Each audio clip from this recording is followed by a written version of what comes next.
ఆశ్రమ పాఠశాలల పనితీరుపై జనసేన పార్టీ అధ్యక్షులు డిప్యూటీ సీఎం పవన్ కళ్యాణ్ ఆదేశాలతో చీపురుపల్లి ఆశ్రమ పాఠశాల జనసేన పార్టీ నాయకులు సందర్శించారు. చీపురుపల్లి జనసేన ఇన్ఛార్జ్ విసిరిగిరి శ్రీనివాస్ ఆధ్వర్యంలో జనసేన సైనికులు ఆశ్రమ పాఠశాలలో వసతులు, మధ్యాహ్న భోజనం అమలు పరిశీలించారు. సుమారు 600 మంది విద్యార్థులు ఉన్న డాక్టర్ బిఆర్ అంబేద్కర్ గురుకుల పాఠశాలలో విద్యార్థులతో మాట్లాడారు. హాస్టల్లో విద్యార్థుల సమస్యలు అడిగి తెలుసుకుని తమ అధినేత దృష్టికి సమస్యలు తీసుకెళ్లి పరిష్కారానికి కృషి చేస్తామని తెలిపారు. ఇదే విషయంపై మరిన్ని వివరాలు మా ప్రైమ్ 9 విజయనగరం కరెస్పాండెంట్ సుబ్బారావు అందిస్తారు. అంబేద్కర్ గురుకుల ఆశ్రమ పాఠశాల దగ్గర మనం ఇప్పుడు చీపురుపల్లిలో ఉన్నాము. ఇక్కడ ఈ తాలూకా ఆశ్రమ పాఠశాలలో ఉండే సమస్యలని ఇక్కడ ఒక విద్యార్థిని అడిగి తెలుసుకుందాం. అమ్మ చెప్పమ్మా, ఇక్కడ మీకు ఏ రకంగా సదుపాయాలు ఉన్నాయా, లేకపోతే ఏ రకమైన మీరు ఇబ్బందులు పడుతున్నారా చెప్పండి అమ్మా. నా పేరు శ్రీ సాయి శిరీష. నేను ఇక్కడ 5th నుంచి చదువుతున్నాను. ఇక్కడ బాగా చదువు చెప్తారు, ఫుడ్ కూడా బాగుంటుంది.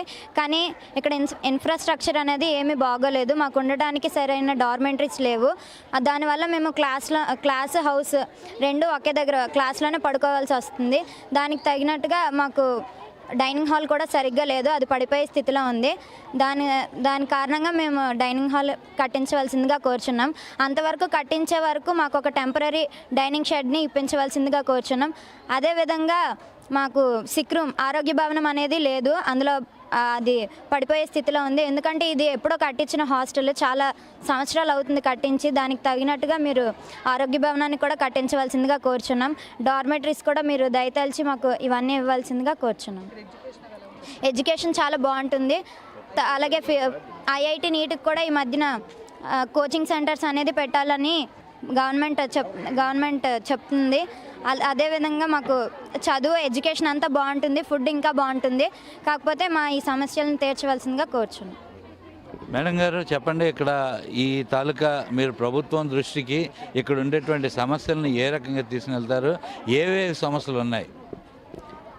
నేను డాక్టర్ బిఆర్ అంబేద్కర్ గురుకులంలో ప్రిన్సిపల్గా చేస్తున్నాను సార్. నేను రాణిశ్రీ నా పేరు. అయితే ఇక్కడ మాకు ఈ పాఠశాల 1984లో మొట్టమొదట స్థాపించిన పాఠశాల అవ్వడం వల్ల దీని యొక్క ఇన్ఫ్రాస్ట్రక్చర్ కొంచెం బాగా 30 years అబవ్ అయింది ఈ పాఠశాలను స్థాపించి.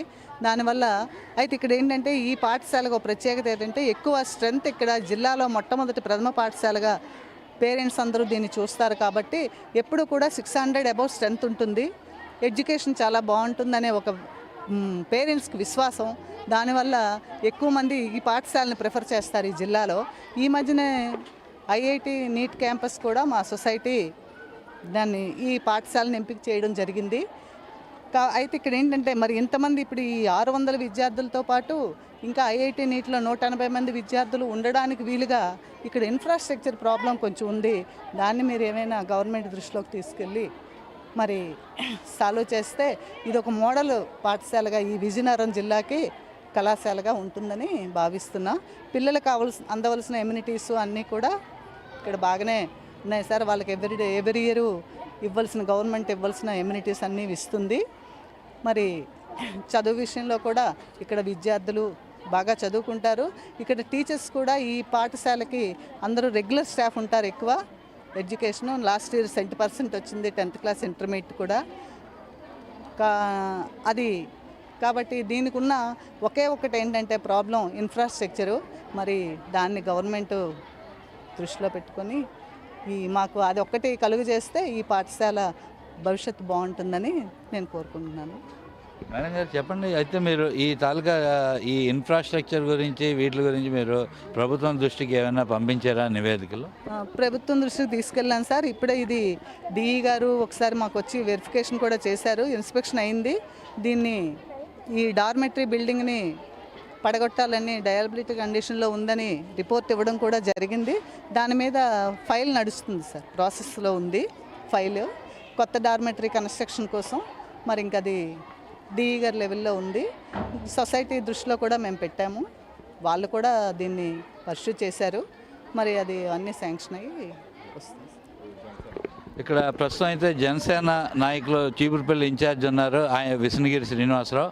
ఆయన అడిగి మరికొంత సమాచారం తెలుసుకుందాం. సార్ చెప్పండి, ఇప్పుడు మీరు ఈ ఆశ్రమ పాఠశాలని పరిశీలించారు, ఇక్కడ ఉండేటువంటి పరిస్థితులు ఇవి అవగాహన చేసుకున్నారు కదా, మీరు మీ అధినాయకుడి దృష్టికి ఏ రకంగా తీసుకెళ్తారు?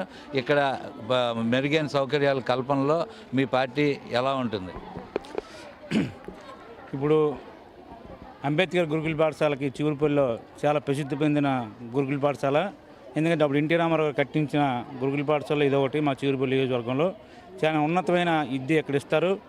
ఇక్కడ సీట్ దొరకడం చాలా కష్టం. అలాంటి విద్య ఈరోజు మా రావడం జరిగింది. ఎందుకంటే అధినేత పవన్ కళ్యాణ్ గారు ప్రతి హాస్టల్ కానీ అలాగే ప్రతి నియోజకవర్గం మొత్తం హాస్టల్లో ఎక్కడెక్కడ ఏమి ఉన్నాయో, వాళ్ళకి ఎయిట్ సదుపాయాలు ఉన్నాయో లేవో అన్నీ తెలుసుకోమని మాకు ఆదేశాల మేరకు ఈరోజు రావడం జరిగింది. ఎందుకంటే ఇక్కడ ఉన్న అన్నీ ఏవైతే వీళ్ళకి ప్రాబ్లమ్స్ ఉన్నాయో, నైట్ పడుకోవడానికి ఇబ్బందిగా ఉందని చెప్తున్నారు. అలాగే చాలా వాళ్ళకి మన ఆరోగ్యం గురించి ఒక ఇంతకుముందు ఉండేది, అది కూడా భవనం కూలిపోయిన పరిస్థితులు ఉంది. అలాగే మనకి డైనింగ్ హాళ్ళు కూడా చాలా శిథిలించిన స్థితికి వచ్చాయి. అది కూడా కూటమి ప్రభుత్వం తీసుకొని వీళ్ళకి ఏవైతే కావాలో అన్ని వసతులు కల్పించాలని మా అధిష్టానానికి మేము కూడా కూటమి ప్రభుత్వం తెలియజేస్తామని. అయితే ఇక్కడ ఉన్న స్టూడెంట్లు ఇంకా వైద్యం అన్నీ కూడా మంచి విధంగా అందించే విధంగా మా కూటమి ప్రభుత్వం తీసుకుంటుంది. ఈ 5 సంవత్సరాలు కూడా వైఎస్ఆర్ పార్టీ చెప్పుకొని స్కూళ్ళు మేము అభివృద్ధి చేసాం, ఉన్న స్థాయిలో అన్నారు, కానీ ఇలాంటివన్నీ కూడా అభివృద్ధి లేకుండా చాలా హాస్టళ్ళు, ఇలాగ ఉన్నత బీసీ హాస్టల్ కానీ ఇలాంటి భవనాలు కానీ ఇలాంటివి కూడా పూర్తి చేయకుండా గొప్పలు చెప్పుకున్నారు తప్ప ఇక్కడికి వచ్చి చూస్తే మరి 5 సంవత్సరాల్లో ఒకటి కూడా కట్టే విధానం లేదు. ఏదైతే అప్పుడు ఎన్టీ రామారావు అవే ఉన్నాయి తప్ప కొత్తగా కట్టేవేవి ఇక్కడ మనకు కనిపించే విధంగా లేదు. ఇవన్నీ కూడా మా కూటమి ప్రభుత్వం దృష్టికి, మా పవన్ కళ్యాణ్ గారి దృష్టికి తీసుకెళ్ళి ఈ విద్యార్థులకు ఏవైతే కావాలో అన్నీ కూడా సౌకర్యం అందిస్తామనేసి మనస్ఫూర్తిగా చెప్తున్నాం. ఇది ఇక్కడ పరిస్థితి. ఇక్కడైతే గత 30 సంవత్సరాల క్రితం కట్టిన ఇన్ఫ్రాస్ట్రక్చరే ఇప్పటికీ నడుస్తున్నది. ఇక్కడ 600 మంది విద్యార్థులు ఉంటున్నారు. వారికి సరైన ఆరోగ్య వసతి కల్పించడానికి ఆరోగ్య భవనం అయితే అప్పుడు కట్టారు, కానీ ఇప్పుడు ప్రస్తుతం శిథిలావస్థలో ఉంది. ఇక్కడ డైనింగ్ హాల్ ఇక్కడ సదుపాయం లేదు. అలాగే వీళ్ళకి డార్మెటరీ కూడా ఏవీ లేవని చెప్తున్నారు. తరగతి గదుల్లోనే పడుకునే స్థితి అయితే ఇక్కడ ఉంది. ఈ తాలూకా ఇవన్నిటిని కూడా పవన్ కళ్యాణ్ గారి దృష్టికి తీసుకుని జనసేన పార్టీ తరఫున వాళ్ళు ఇక్కడ చేస్తామని చెప్తున్నారు. కెమెరామ్యాన్ కిషోర్తో సుబ్బారావు, ప్రైమ్ 9 న్యూస్, విజయనగరం.